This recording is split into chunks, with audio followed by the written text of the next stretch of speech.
के व्यक्तित्व की तुलना तो नहीं हो सकती, लेकिन अगर उनके कार्यों के बारे में जानना हो, उसका मूल्यांकन करना हो, तो वह बहुत आसान होता है कि उनकी शुरुआत कैसे थी। महारानी अहिल्याबाई होलकर ने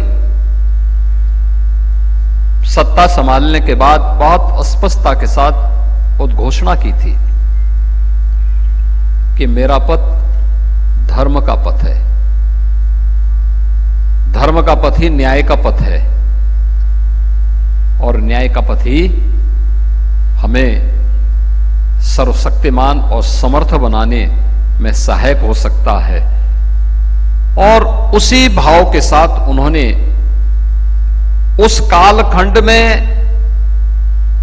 मालवा के माध्यम से सनातन धर्म की पुनर्स्थापना में अपना योगदान किया, जिनके उस विशाल और विराट व्यक्तित्व के प्रति कृतज्ञता ज्ञापित करते हुए भारत की सनातन धर्म की पवित्र परंपरा ने उन्हें पूर्ण श्लोक के रूप में सादर नमन करते हुए उनके प्रति कृतज्ञता ज्ञापित की है।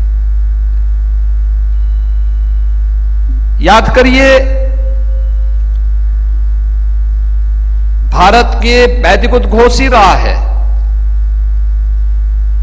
धर्मो रक्षति रक्षिता, यानी अगर आप धर्म की रक्षा करेंगे तो धर्म आपकी रक्षा करेगा। और इसके साक्षात प्रतिमूर्ति कोई बनी तो महारानी अहिल्याबाई होलकर बनी। महारानी अहिल्याबाई होलकर ने इसकी शुरुआत की उस कालखंड में जब देश विदेशी आक्रांताओं के आक्रमणों से आक्रांत था, सनातन धर्म छत विछत हो चुका था या होए जा रहा था। उन स्थितियों में अपनी राजनीतिक सीमाओं का अतिक्रमण करते हुए उत्तर से दक्षिण तक, पूरब से पश्चिम तक भारत की सनातन धर्म की पहचान, भारत के हमारे पूज्य धर्मस्थलों को पुनर्स्थापना के उस महत्वपूर्ण कार्यक्रम को उन्होंने अपने हाथों में लिया। आप याद करिए, काशी विश्वनाथ मंदिर की पुनर्स्थापना का कार्य कितना कठिन रहा होगा। औरंगजेब की सत्ता और उसके तत्काल बाद कि किस प्रकार की परिस्थितियां रही होंगी। मुगल सत्ता देश के अंदर थी, उनका वर्चस्व था, लेकिन उस सब के बावजूद काशी विश्वनाथ मंदिर की पुनर्स्थापना का काम होना है, और उन्होंने बेधड़क इस कार्य को वहां पर करके दिखाया। जो बाबा काशी विश्वनाथ मंदिर आज हम सबको दिखाई देता है, ये वही मंदिर है जो पुण्य श्लोका महारानी अहिल्याबाई होलकर ने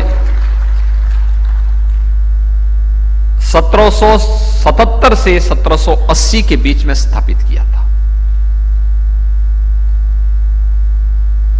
केदारनाथ धाम का मंदिर आपने देखा होगा।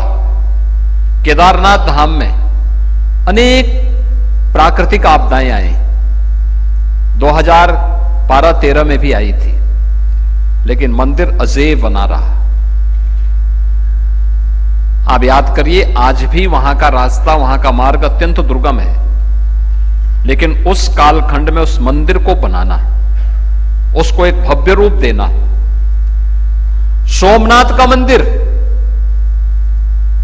याद करिए, सोमनाथ के मंदिर में सबसे पहला आक्रमण भारत के अंदर किसी एक मंदिर पे हुआ था, और गजनी से आया हुआ लुटेरा मोहम्मद गजनवी ने जिस मंदिर को छत विछत किया था, वह सोमनाथ का मंदिर था। 1000 वर्ष पहले उस मंदिर को क्षतिग्रस्त करने के बाद वहां पर फिर से भगवान सोमनाथ की मंदिर की पुनर्स्थापना हो, यह संकल्प उस कालखंड में किसी ने लिया था, तो मालवा की महारानी अहिल्याबाई होलकर ने लिया था। याद करिए, आप सुदूर रामेश्वरम में जाएंगे, वहां पर भी आपको वह दृश्य देखने को मिलेगा। यानी अनेक ऐसे स्थलों का पुनरुद्धार करने का कार्य, उन्हें नया जीवन देने का कार्य, जो सनातन धर्म की पहचान थी, सनातन धर्म को पहचान दिलाने का काम एक और उन्होंने बिना किसी भय के, बिना किसी परवाह के, मालवा राज्य की सीमा का अतिक्रमण करते हुए देश के अंदर सनातन धर्म की पुनर्स्थापना के लिए बृहत्तर भारत में उस कार्य को उन्होंने बिना किसी परवाह के करने का कार्य उस कालखंड में किया। और दूसरा कार्य